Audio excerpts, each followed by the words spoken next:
ৰজাৰ বিশেষ হুকুম আছে, এই দুটা ৰিপৰ্ট ইয়াত এটা ৰিপৰ্ট উঠিব নোৱাৰে, ৰিপৰ্ট এলেহুৱা, ইয়াত যদি অকণমান প্ৰাণৱন্ত কৰি দিয়ে, ৰজাই চাব বিচাৰিছে এই উঠিলে কেনেকুৱা হ'লে তেওঁক বিশেষ পুৰস্কাৰ দিয়া হ'ব, ধনৰ টোপোলা দিয়া হ'ব, বা এজনী সুন্দৰী, আগতে ৰজাই এনেকৈ পুৰস্কাৰ দিয়ে, মোৰ সুন্দৰী ৰাজকুমাৰী বিয়া পাতিলে।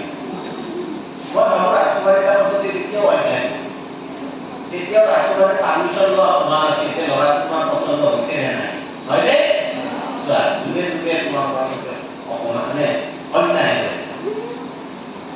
এই বহু ল'ৰাক দৌৰি আহি ট্ৰেইনিং দিলে, দিনে ৰাতিয়ে ৰিপৰ্ট না কি ক'লে দুবাৰমান উৰে, আকৌ আহি আজি ইমান গৰম আছে বৰষুণ, কিবা কিবি বাহানা দি আজি পেটৰ গেছ চিঙৰা খাইছিলোঁ, গতিকে আজি গেছ আজি মুছলমানো জীৱনৰ বাহানাৰ ওপৰত বাহানা।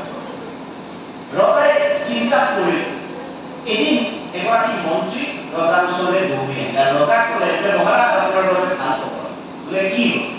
বোলে যিটো ওপৰত শুনা নাছিল সেই গলে লোৱা পুৰা আৰম্ভ কৰিছে, ব'ল লগ চাওঁ বোলে দৌৰিলে। ৰজাই দৌৰি আহি দেখিলে আকাশৰ সীমা ফালি সেই ওপৰতে দৌৰি আছে। ৰজা খুব আনন্দিত হ'ল, ক'লে কোনে কৰিলে এই চমৎকাৰ, তাক মোৰ ওচৰলৈ লৈ আহা। মন্ত্ৰীয়ে ক'লে মহাৰাজ এওঁ। ৰজাই ভাবিছিল ডাঙৰ ট্ৰেইনাৰ হ'ব, হাতত চাবুক তাবুক থাকিব, ট্ৰেইনাৰবিলাক যেনেকুৱাকৈ থাকে। পিছত দেখিলে এজন সাধাৰণ সহজ সৰল কৃষক।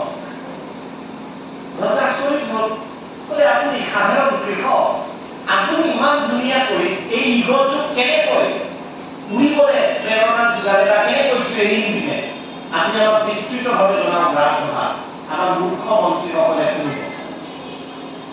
কৃষকে ক'লে মহাৰাজ মই একো কৰা নাই, এটা যাদু কৰিছোঁ। বোলে কি যাদু? এই যাদুটো তোমালোকৰ মনত আহিব। বোলে কি যাদু কৰিলা?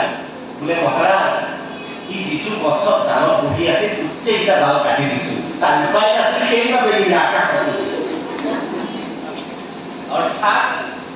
অৰ্থাৎ জীৱনত যে কমফৰ্টজনক আৰামত থাকে, যে মোৰ চাৰ্টিফিকেট কোৰ্চ হৈ গ'ল, এতিয়া কোনোবাই এই ঘৰৰ পৰা মাতি নিব, মই একদম অস্কাৰ বিজয়ী হৈ গৈছোঁ, একদম লাখে লাখে টকা মোৰ একাউণ্টত সোমাব, সেই ধাৰণা কেতিয়াও নাথাকিবা। সেই ইগলটোৰ নিচিনা সেই ডালবোৰ কাটি দিয়া